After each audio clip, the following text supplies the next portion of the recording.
اور بندے بھیج دے گا۔ اللہ رب العزت احکم الحاکمین کی جو توحید کی اقسام ہیں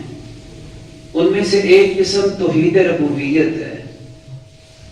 توحید ربوبیت کے جو اجزاء اللہ رب العالمین نے قرآن مجید میں بیان کیے ہیں ان میں سے ایک جز یہ ہے کہ ہر چیز کا خالق اللہ تبارک و تعالی ہے، لیکن اللہ رب العالمین کی مخلوقات میں سے ایک مخلوق ایسی ہے جس کی عمر بہت لمبی ہے، سب دنیا سے چلے جائیں گے وہ پھر بھی باقی رہے گی۔ وہ کون ہے؟ اسے موت کے نام سے موسوم کیا جاتا ہے، لیکن رسول اکرم صلی اللہ علیہ وسلم نے ارشاد فرمایا ایک وقت ایسا بھی آئے گا کہ موت کو بھی موت آ جائے گی، موت جو ہے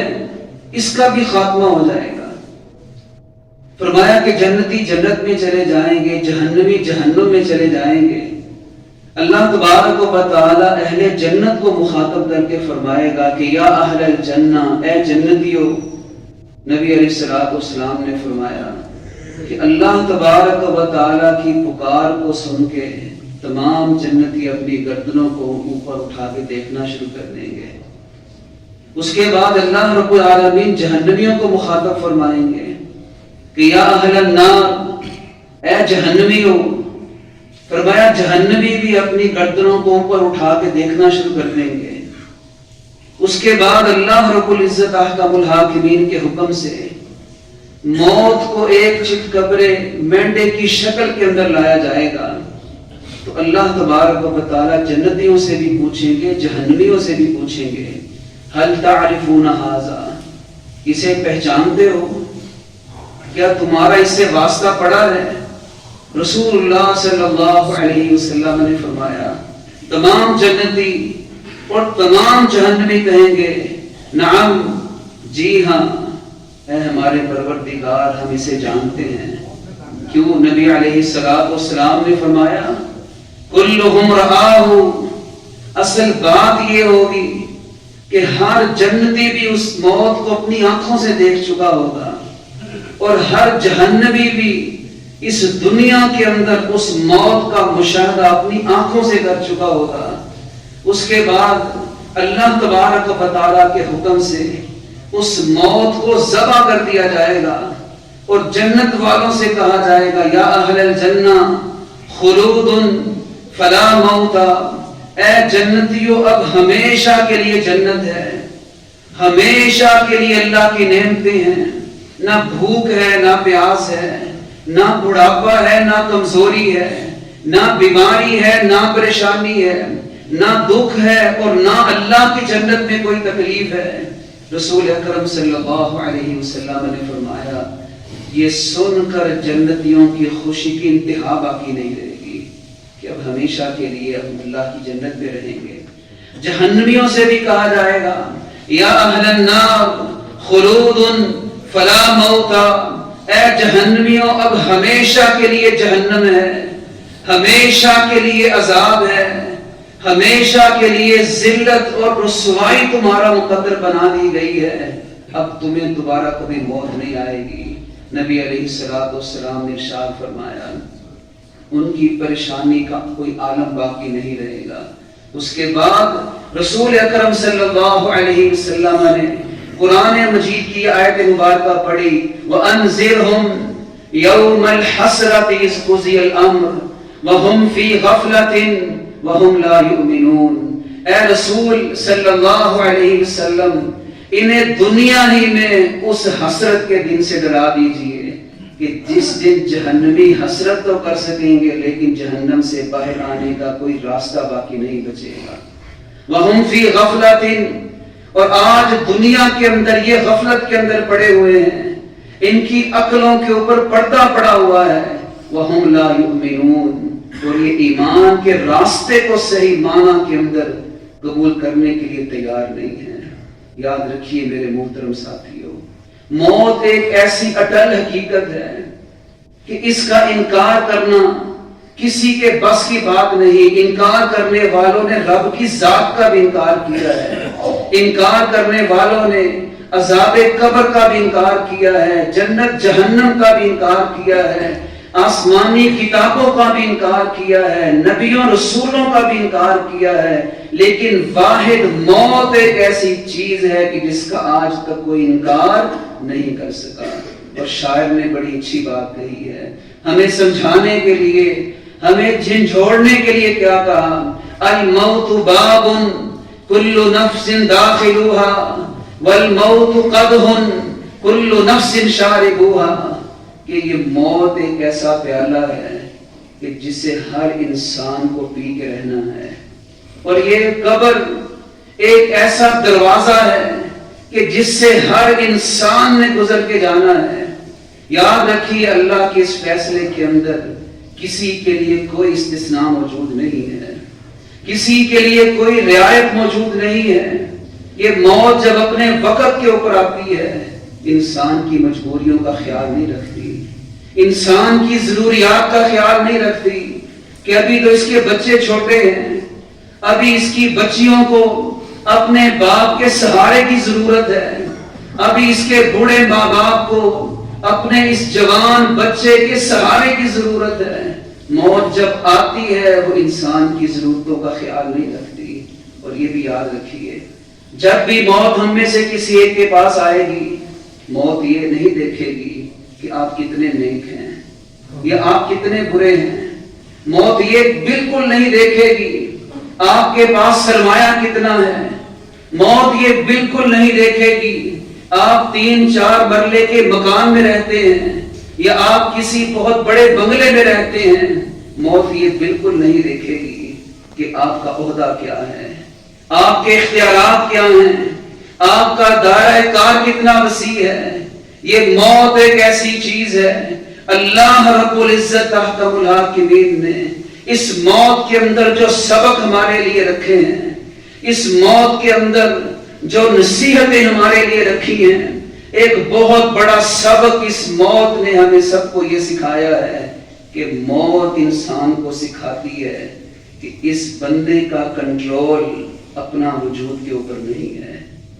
انسان کا اگر اپنی ذات پہ کنٹرول ہو، اپنی ذات کے اوپر اسے اختیار ہو، تو یقیناً کوئی بھی شخص اس دنیا کو چھوڑ کے نہ جائے۔ موت ہمیں سمجھاتی ہے کنٹرول صرف اللہ کی ذات کے پاس ہے، نہ اپنی مرضی سے ہم آئے ہیں، نہ اپنی مرضی سے ہم نے جانا ہے، آئے بھی اللہ کی مرضی سے ہیں، جائیں گے بھی اللہ کی مرضی سے۔ جس حال میں اللہ نے چاہا اس نے ہمیں دنیا میں بھیج دیا، جس حال میں وہ اللہ چاہے گا میری اور آپ کی روح کو قبض کرے گا، پھر جہاں پہ میری اور آپ کی قبر بننی ہے رب نے اس کے بھی فیصلے کر دیے ہیں، جہاں میری اور آپ کی جان نے نکلنا ہے اللہ نے اس جگہ کا بھی فیصلہ کر دیا ہے، لیکن فرق صرف یہ ہے انسان کو پتہ نہیں ہے، یہ صرف رحمان کے علم میں ہے۔ وَمَا تَدْرِي نَفْسٌ بِأَيِّ أَرْضٍ تَمُوتُ، فرمایا کسی انسان کو اس جدید ترقی یافتہ دور کے اندر بھی اس بات کا پتہ نہیں ہے کہ میری جان کہاں نکلنی ہے، میری روح نے میرے وجود کا ساتھ کہاں پہ چھوڑنا ہے۔ وَمَا مِن دَابَّةٍ فِي الْأَرْضِ إِلَّا عَلَى اللَّهِ رِزْقُهَا وَيَعْلَمُ مُسْتَقَرَّهَا وَمُسْتَوْدَعَهَا، فرمایا اس کائنات کے اندر جتنے بھی جاندار ہیں ان کا رزق اگر ہے تو وہ اللہ تبارک و تعالیٰ کے ذمہ ہے۔ یعلم مستقرها، اس رب کو پتہ ہے میرے اس بندے نے کہاں کہاں پہنچنا ہے، کہاں کہاں اس نے اپنے قدم رکھنے ہیں، کہاں کہاں اس نے اپنی رہائش کو اختیار کرنا ہے۔ دنیا کا اس کا ایک ایک ٹھکانہ میں اس کا رب جانتا ہوں، وَمُسْتَوْدَعَهَا، اور میں تو اس کی وہ جگہ بھی جانتا ہوں جہاں اس کے بیٹے، اس کے رشتہ دار اسے قبر کے اندر تنہا چھوڑ کے واپس آ جائیں گے۔ اس کی مستودعها، اس کی قبر کو بھی اللہ رب العزت احکم الحاکمین نے اس قرآن مجید میں بیان فرما دیا کہ وہ ہم جانتے ہیں۔ یاد رکھیے یہ موت ہر امیر پہ بھی آنی ہے، ہر غریب کے اوپر بھی آنی ہے، ہر مرد کے اوپر بھی آنی ہے، ہر عورت نے بھی اس دنیا سے جانا ہے، محلات میں رہنے والے بادشاہوں نے بھی مرنا ہے، اور جھونپڑی میں رہنے والے فقیر کی روح بھی اللہ رب العالمین نے قبض کرنی ہے۔ اور اگر اس موت سے کسی کو استثناء حاصل ہوتا، اس موت کے معاملہ میں کسی کو رعایت دے دی جاتی، تو اللہ کے انبیاء و رسول علیہ السلام اس چیز کے سب سے زیادہ حقدار تھے کہ ان کا پاک وجود اللہ کی زمین پہ باقی رہتا، ان کا وجود اللہ کی زمین پہ باقی رہتا۔ لیکن ہم یہ دیکھتے ہیں، قرآن کو پڑھتے ہیں، حدیث کو پڑھتے ہیں، نہ ولی اس دنیا میں رہے ہیں، نہ حفاظ اس دنیا میں رہے ہیں، نہ علماء مفتیان کرام مشائخ اور نیک ولی اس دنیا میں رہے ہیں، حتیٰ کہ انبیاء علیہ السلام اور رسولوں کو بھی اس دنیا کو چھوڑنا پڑا ہے۔ رسول اکرم صلی اللہ علیہ وسلم فرماتے ہیں، جبرائیل امین میرے پاس آئے اور آ کر کہا، یا محمد صلی اللہ علیہ وسلم عش ما شئت فإنک میت۔ اے محمد کریم صلی اللہ علیہ وسلم، میں اللہ کا پیغام آپ کے پاس لے کے آیا ہوں، آپ جب تک چاہیں گے اللہ آپ کو زندگی دے دے گا، آپ جب تک چاہیں گے زندہ رہ سکیں گے، لیکن ایک اللہ کا فیصلہ بھی سنانے آیا ہوں، فإنک میت۔ آپ جیسا مبارک وجود جو ہے، روح کو اس سے بھی قبض کیا جائے گا، آپ کی روح کو بھی قبض کیا جائے گا، آپ نے بھی اس دنیا کو چھوڑ کے جانا ہے۔ اور شاعر نے بڑی اچھی بات کہی کہ لو کان فی الدنیا بقاء لما مات خیر المرسلین محمد۔ اگر اس کائنات میں کسی کا وجود رہنا ہوتا، اگر کسی کو بقا ہوتی، تو اللہ تبارک و تعالی محمد رسول اللہ کی روح کو قبض نہ کرتے۔ آپ علیہ السلام کا تو وجود بھی اس کائنات کے لیے باعث برکت تھا۔ آپ کی روح قبض ہوئی، آپ اس دنیا سے گئے، نبی علیہ السلام پر آخری وقت آیا۔ سیدہ عائشہ رضی اللہ تعالیٰ عنہ بیان فرماتی ہیں، میں نبی علیہ السلام کے پاس دی، آپ نے میرے ساتھ ٹیک لگائی ہوئی تھی، میں آپ کو دم کرنے لگی، اذہب الباس رب الناس واشفی انت الشافی لا شفاء الا شفاءک شفاء لا یغادر سقما۔ اے بیماروں کو شفا دینے والے مولا، محمد رسول اللہ کو شفا عطا فرما، یا اللہ اللہ کے رسول کو صحت عطا فرما۔ نبی علیہ السلام نے میرا ہاتھ ہٹایا، کہا عائشہ اللہ کا فیصلہ قریب آ چکا ہے، اللہ کا فیصلہ قریب آ چکا ہے۔ سیدہ عائشہ فرماتی ہیں، نبی علیہ السلام ہمیں بتایا کرتے تھے کہ جب بھی کسی نبی کی وفات کا وقت آتا ہے، فرشتہ پہلے آ کے اس رسول سے اجازت مانگتا ہے۔ اور فرمایا کرتی تھی، جب نبی علیہ السلام کی ہم نے آخری کیفیت دیکھی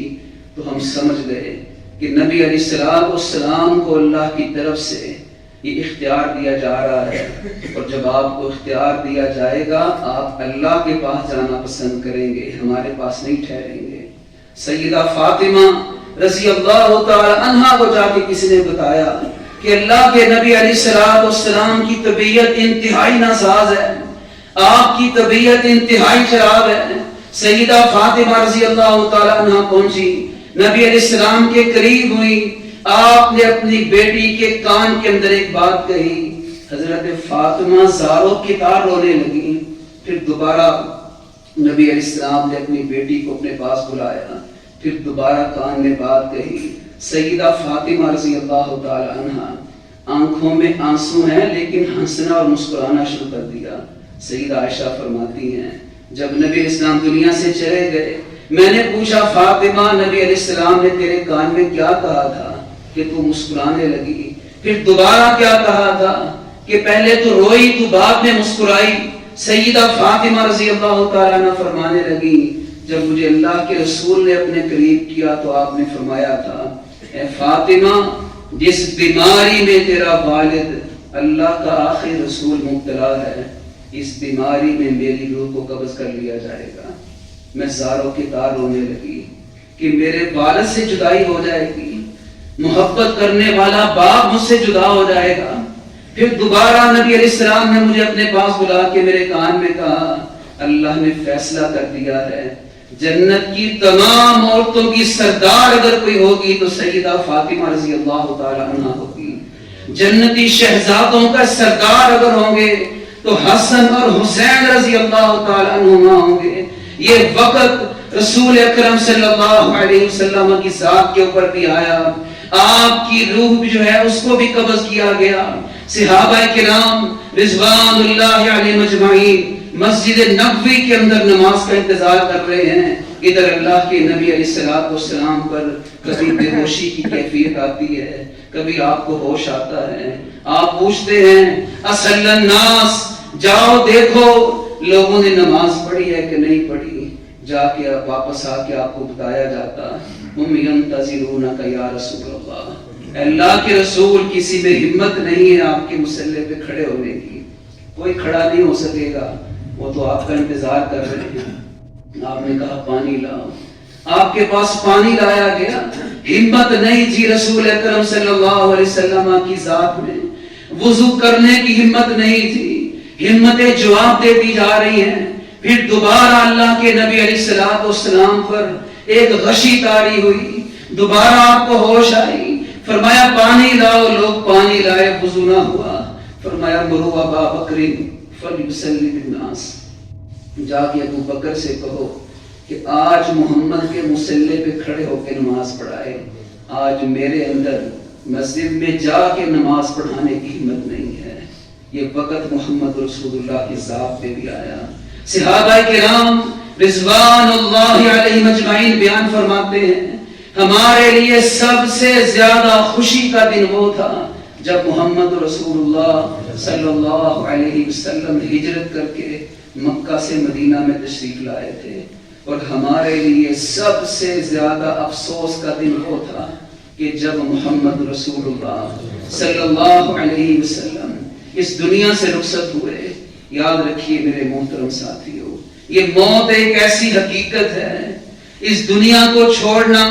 موت کی آغوش میں جانا اتنی بڑی حقیقت ہے کہ اللہ رب العزت احکم الحاکمین نے قرآن مجید میں پہلے موت کا ذکر کیا ہے, اس کے بعد زندگی کا ذکر کیا ہے. حالانکہ پہلے زندگی ہے ہمارے لحاظ سے, موت بعد میں آنی ہے. لیکن اللہ رب العزت احکم الحاکمین ہمیں سمجھانا چاہتے ہیں یہ دنیا کی زندگی ساری انسان کے لیے امتحان ہے. انسان ایک امتحانی مرکز کے اندر موجود ہے. دنیا کا ہر امتحان اس کا دورانیہ ہوتا ہے. اس دورانیے کے مکمل ہونے سے پہلے کبھی آپ سے پرچہ واپس نہیں لیا جاتا. لیکن یہ زندگی کا امتحان ایسا ہولناک امتحان ہے, ایسا خوفناک امتحان ہے, یہ کسی بھی وقت بغیر دورانیے کے موت کے ہاتھوں اس کو ختم کیا جا سکتا ہے. اسی لیے اللہ نے فرمایا الذی خلق الموت والحیات لیبلوکم ایکم احسن عملا. اس رب نے زندگی اور موت کو بنایا اسی لیے ہے تاکہ وہ دیکھے تو صحیح ہدایت کے راستے پہ کون آتا ہے, برائی کا راستہ کون اختیار کرتا ہے, ایمانداری کون اختیار کرتا ہے, خیانت کا راستہ کون اختیار کرتا ہے, اللہ کی عبادت کون کرتا ہے, اللہ کی بغاوت کون کرتا ہے, حلال کون کماتا ہے, حرام مال کون کماتا ہے, اور اللہ تبارک و تعالی کے احکامات کو کون مانتا ہے, اور اللہ رب العزت احکم الحاکمین کے احکامات کو کون نہیں مانتا. یاد رکھیے ہم اس دنیا کی زندگی میں پڑھ کے موت کو یاد کریں یا نہ یاد کریں, موت کی فکر کریں یا نہ کریں, یہ موت ہر وقت میرے سمیت آپ سب کے پیچھے لگی ہوئی ہے. اور یہ بات محمد رسول اللہ صلی اللہ علیہ وسلم نے ارشاد فرمائی. رسول اکرم صلی اللہ علیہ وسلم نے فرمایا کہ ان الرزق لیطلب العبد کما یطلب اجلہ. فرمایا جس طرح رزق انسان کا پیچھا کرتا ہے, جہاں انسان پہنچے رب العالمین اس کا رزق وہاں پہنچا دیتا ہے. جن کی راتیں بھی اللہ کی نافرمانی میں ہیں وہ یہ سوچ بیٹھے ہیں کہ ان کی موت ایمان والی موت آئے گی, وہ ایمانداری کی موت مریں گے. سواء محیاہم ومماتہم, فرمایا یہ فیصلہ ان کا تو ہو سکتا ہے, زندگی اور موت کے رب کا یہ فیصلہ نہیں ہے. یاد رکھیے میرے محترم ساتھیوں، نیک اور بد کی موت کا بہت فرق ہے، نمازی اور بے نماز کی موت کا بڑا فرق ہے، پردہ دار خاتون اور بے پردہ خاتون کی موت کا اور قبر کا بالکل فرق اللہ رب العالمین کے قرآن میں اور نبی علیہ الصلوۃ والسلام کے فرمان نے ہمیں بتایا ہے، اور یہ قبر آخرت کی زندگی کی پہلی منزل ہے۔ موت سے ہو کہ انسان اپنی قبر کے اندر پہنچتا ہے۔ رسول اکرم صلی اللہ علیہ وسلم نے فرمایا جب کسی نیک آدمی کی موت کا وقت آتا ہے، فرمایا روح قبض کرنے والے فرشتے پہلے پہنچ جاتے ہیں، جنت کا لباس لے کے آتے ہیں، چمکتے ہوئے چہروں کے ساتھ آتے ہیں۔ نبی علیہ الصلوۃ والسلام نے فرمایا اور اس کے پاس آ کے بیٹھ جاتے ہیں۔ اس کے بعد ملک الموت جو ہے وہ آتا ہے، اب فرشتے اس کو آ کے کیا کہتے ہیں، اے پاک روح، تو جب تک اس جسم کے اندر رہی، تو ایک پاک جسم کے اندر رہی، تیرا بسیرا ایک پاک اور اللہ کے فرما بردار جسم کے اندر رہا، آج اللہ نے ہمیں تجھے لینے کے لیے بھیجا ہے، فَإِنَّ رَبَّكِ عَلَيْكِ راضٍ، اور تیرا پروردگار تجھ سے بہت راضی ہے، اللہ تجھ سے بہت خوش ہے، تیری طہارت اللہ کو پسند آئی ہے، تیری ایمانداری اللہ کو پسند آئی ہے، تیرا توبہ کرنا، استغفار، تیرے رمضان کے روزے اللہ کو پسند آئے ہیں، چل آ ہم تجھے تیرے رب کے پاس لے کے جانے کے لیے آئے ہیں۔ فرمایا نیک بندے کی روح کو جب قبض کیا جاتا ہے اتنی آسانی سے نکلتی ہے کہ جیسے مشکیزے سے پانی کا قطرہ نکل جاتا ہے۔ اس کے بعد رسول اکرم صلی اللہ علیہ وسلم نے ارشاد فرمایا فرشتے اس کی روح کو اس جنت کے لباس کے اندر لپیٹ لیتے ہیں اور لباس کے اندر لپیٹ کے آسمانوں کی طرف چڑھتے ہیں۔ نبی علیہ الصلوۃ والسلام نے ارشاد فرمایا یہ روح جس بھی آسمان سے ہوتی جاتی ہے، ہر آسمان کے فرشتے کہتے ہیں یہ کتنی پاکیزہ روح آج آئی ہے، کس قدر نیک روح آئی ہے۔ نبی علیہ الصلوۃ والسلام نے فرمایا یہ روح کو لے کے جانے والے فرشتے بتاتے ہیں یہ فلاں بن فلاں ہے، یہ فلاں کا بیٹا ہے، اس کے باپ کا نام فلاں تھا۔ فرمایا وہ اچھے اچھے نام جو دنیا میں اس کے لیے جاتے تھے وہ اس کے سارے نام جو ہیں اللہ رب العزت احکم الحاکمین کے پاس لیے جاتے ہیں۔ پھر رسول اکرم صلی اللہ علیہ وسلم نے ارشاد فرمایا پھر اس کی روح کو اعلیٰ علیین کے اندر جو ہے وہ چھوڑ دیا جاتا ہے، اور جب کسی بد کی موت کا وقت آتا ہے، کسی نافرمان کی موت کا وقت آتا ہے، کسی کافر حرام کھانے والے اور اپنی زندگی اللہ کی نافرمانی میں گزارنے والے کی موت کا وقت آتا ہے، کیوں قرآن کہتا ہے نیک اور بروں کی موت برابر نہیں ہو سکتی، توحید والوں اور مشرکوں کی موت برابر نہیں ہو سکتی۔ نبی علیہ الصلوۃ والسلام نے فرمایا ایسے فرشتے اس کی روح قبض کرنے کے لیے آتے ہیں،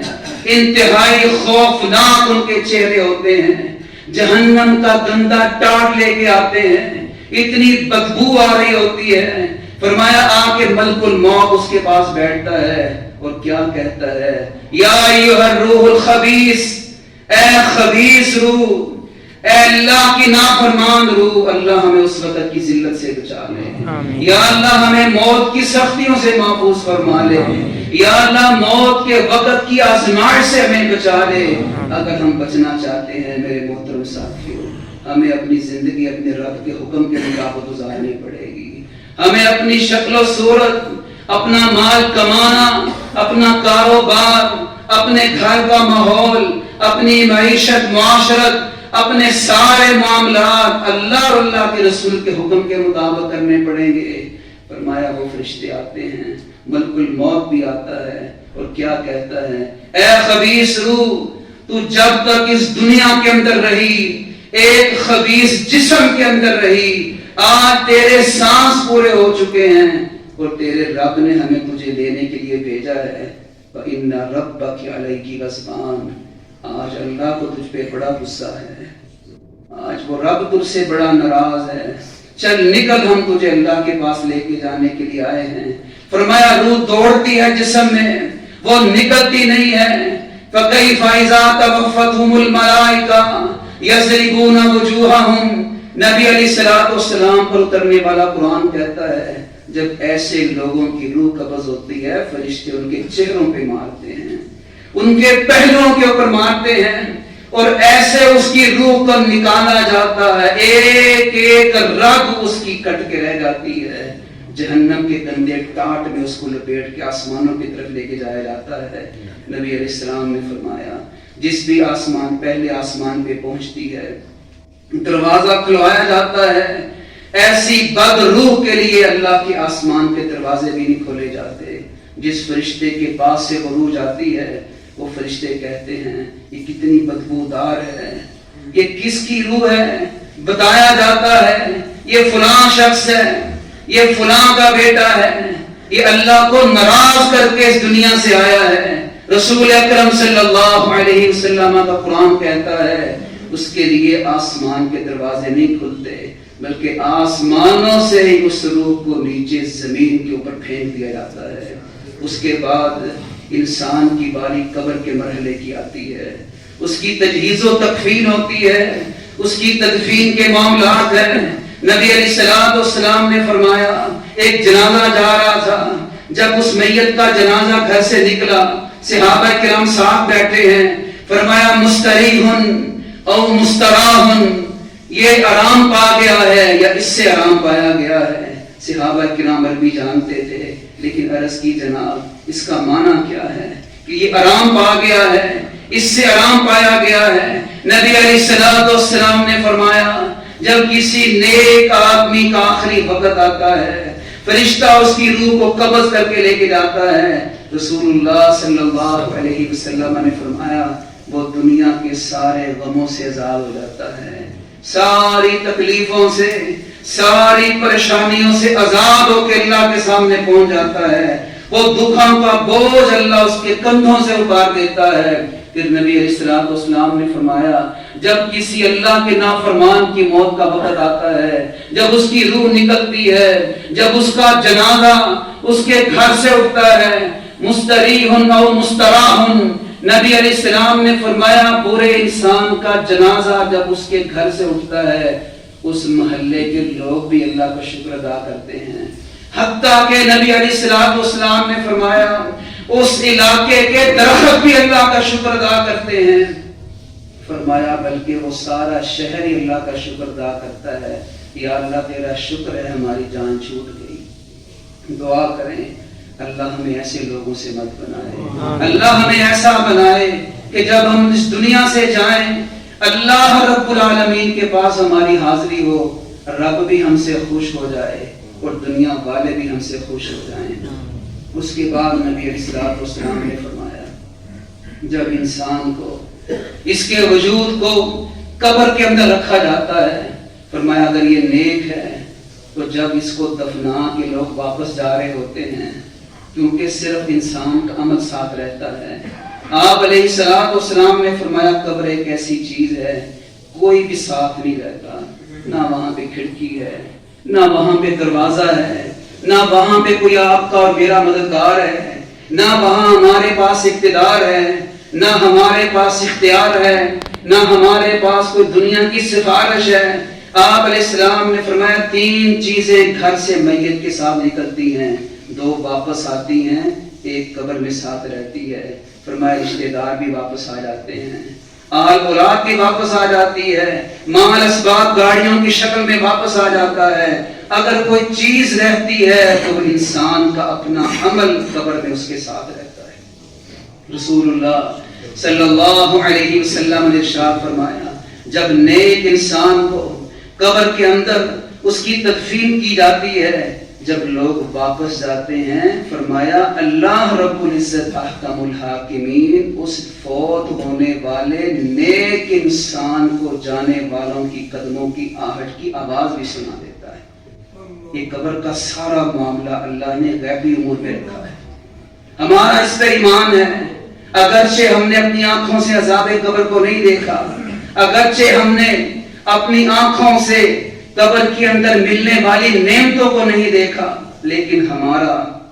ان تمام چیزوں کے اوپر ایمان ہے،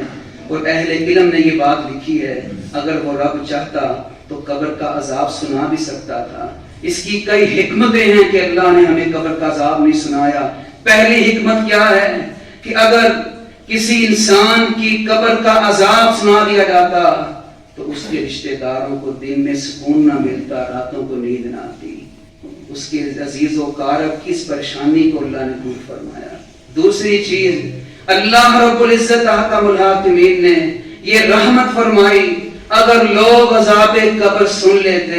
تو پھر کون کسی کو دفنانے کے لیے جاتا۔ صحیح حدیث ہے، فرمایا لولا اللہ تدافنوا لدعوت اللہ ان یسمعکم من عذاب القبر، فرمایا اگر مجھے اس بات کا ڈر نہ ہوتا میرے صحابہ کہ تم مردوں کو دفنانا چھوڑ دو گے، آج میرا دل یہ چاہتا تھا اللہ سے دعا کروں کہ وہ تمہیں قبر کا عذاب سنا دے۔ اللہ مجھے اور آپ سب کو قبر کے عذاب سے محفوظ فرمائے۔ اللہ کے نبی علیہ الصلوۃ والسلام فرماتے ہیں جب یہ اکیلا وہاں پہ رہ جاتا ہے، رسول اللہ صلی اللہ علیہ وسلم کا فرمان ہے اگر یہ مومن میت ہے، فوت ہونے والا ایماندار ہے، فرمایا اس کے سر کے پاس نماز آ کے کھڑی ہو جاتی ہے، اس کے دائیں جانب اس کا روزہ کھڑا ہو جاتا ہے، اس کے بائیں جانب اس کی زکات آ کے کھڑی ہو جاتی ہے، اور فرمایا کہ اس کے قدموں کے پاس آ کے اس کا صدقہ و خیرات کھڑے ہو جاتے ہیں، اس کا ذکر اذکار، اس کی تلاوت قرآن، اس کا لوگوں سے اچھا سلوک کرنا، لوگوں کے کام آنا، وہ سارے کے سارے اس کے نیک اعمال رسول اللہ صلی اللہ علیہ وسلم نے ارشاد فرمایا کہ اس کے پاؤں کے پاس آ کے کھڑے ہو جاتے ہیں۔ اور اللہ کے نبی علیہ السلام فرماتے ہیں نماز بھی کہتی ہے، روزہ بھی کہتا ہے، زکات بھی کہتی ہے، نیک اعمال بھی کہتے ہیں، ماں کی بالی مدخل، اے قبر کے عذاب جب تک ہم یہاں پہ موجود ہیں تجھے یہاں پہ آنے کی اجازت نہیں ہے،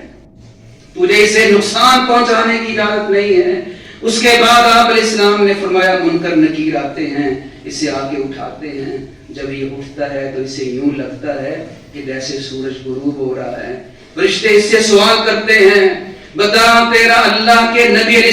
السلام کے بارے میں کیا موقف ہے، تو ان کے بارے میں کیا کہتا ہے؟ آپ علیہ السلام نے فرمایا وہ میت اٹھ کے کہتی ہے دعونی اصلی، جو کہو گے بتاؤں گا،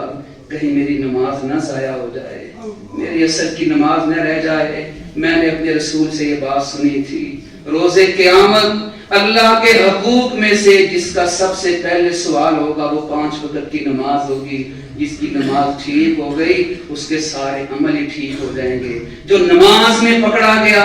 جس کی گرفت نماز کے اوپر ہو گئی، جو بے نماز نکل آیا اس کا کوئی عمل اسے کامیاب نہیں کر سکے گا۔ مجھے نماز پڑھ لینے دو۔ وہ فرشتے کہتے ہیں ابھی تو ہماری باتوں کا جواب دے، پھر جو تو کہے گا ہم وہ کرنے کے لیے تیار ہیں۔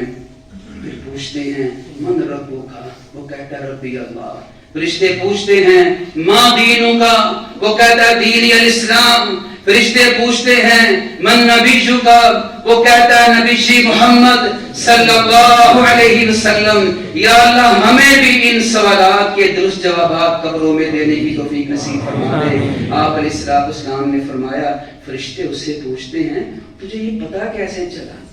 سارے سوالوں کے صحیح جواب دے رہا ہے۔ وہ آگے سے کیا کہتا ہے؟ قرأت کتاب اللہ، قرأت کتاب اللہ، میں مسلمان تھا، میں اللہ کے قرآن کی تلاوت کرتا تھا، میں اللہ کے قرآن کو پڑھتا تھا، اللہ کے قرآن کو سمجھتا تھا، میں قرآن پہ عمل کرتا تھا۔ فآمنت بہ وتصدقت، میں قرآن پہ ایمان لے کے آیا اور میں نے اس کی تصدیق کی۔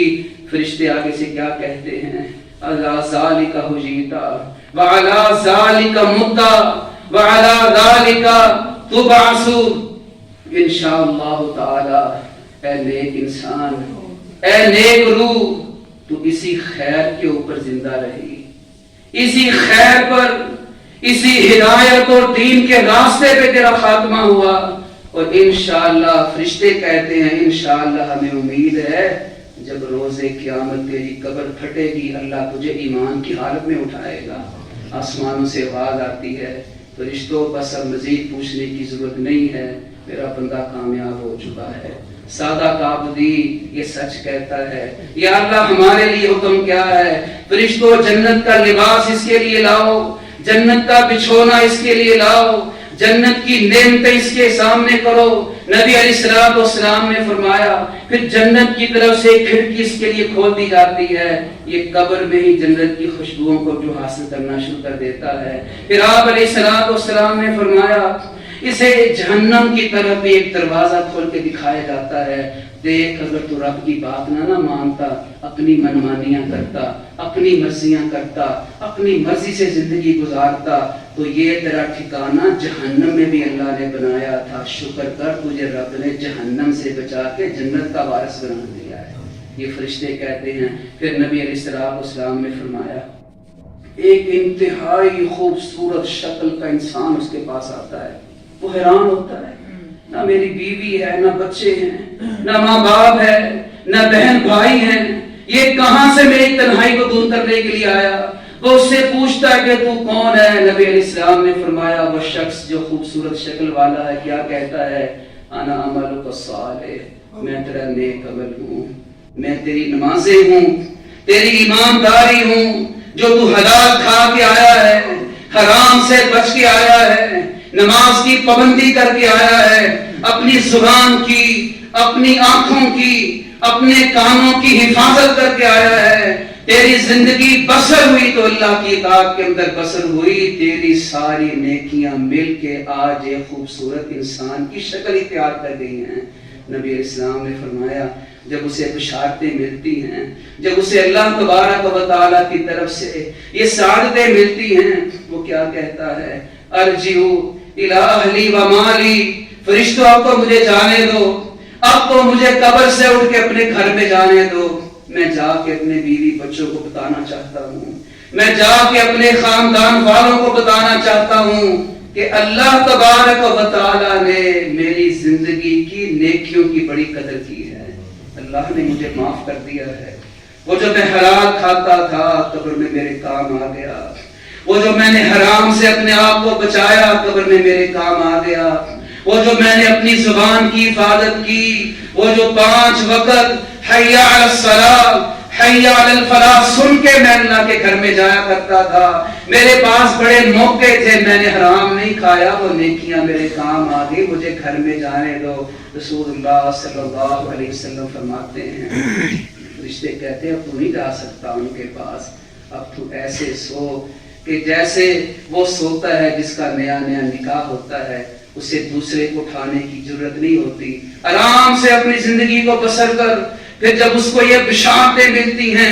نبی علیہ السلام نے ارشاد فرمایا وہ اللہ سے کیا دعا کرتا ہے؟ رب اقم الساعۃ، اللہ اگر مجھے گھر میں بھیجنا قیامت ہی قائم کر دے، یا اللہ تاکہ میں اپنے اہل سے اپنے مال سے مل سکوں۔ میرے محترم ساتھیوں، ابھی وقت ہے، اللہ سے دعا کریں، اللہ ہمیں بری موت سے محفوظ فرما لے، اللہ ہمیں قبر کے عذاب سے محفوظ فرما لے، اللہ ہمیں قبر کی بشارتیں نصیب فرما دے۔ اب ایک برے انسان کی موت کیسے آتی ہے، پھر محشر کے دن اللہ کے نیک بندوں کے ساتھ کیا سلوک کیا جائے گا، اور محشر اور قیامت کے دن اللہ کے نافرمانوں کے ساتھ سلوک کیا کیا جائے گا، جنت اور جہنم کے احوال کیا ہیں، اللہ نے زندگی دی تو آئندہ جمعہ ان کو ہم سمجھنے کی کوشش کریں گے۔ وآخر دعوانا ان الحمد للہ رب العالمین۔